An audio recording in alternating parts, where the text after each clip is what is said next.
বাবা আসবে আমাদের একটা কিছু না কিন্তু চকলেট নিয়ে আসছে ও। পিউ বাবা নাই বাড়িতে।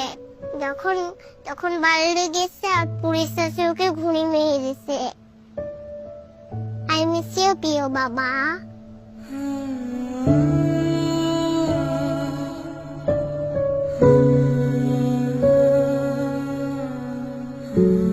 আসসালামু আলাইকুম। নতুন একটি ভিডিওতে সবাইকে স্বাগতম। আজকে বিজ্ঞানের একটি ক্লাস এক্স রে নিয়ে কথা বলবো। এক্স রে 1895 সালে জার্মান বিজ্ঞানী রন্টগেন সর্বপ্রথম এক্স রে আবিষ্কার করেন। এক্স রে একটা রন্ধ্রগ্রন্থির মাধ্যমে শরীরের বিভিন্ন অঙ্গের ছবি তোলা হয়।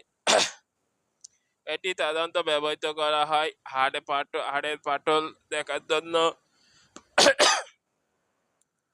ফুসফুসে ক্ষত এবং গোয়েন্দা চোরাচালানকারী। জার্মান বিজ্ঞানী উইলিয়াম রন্টগেন 1895 সালে এক্স রে আবিষ্কার করেন। এর মাধ্যমে চিকিৎসা বিজ্ঞানে একটি গুরুত্বপূর্ণ ভূমিকা পালন করে থাকে। আধুনিক চিকিৎসা বিজ্ঞানের জনক ইবনে সিনা। সবাইকে এই পর্যন্ত ধন্যবাদ।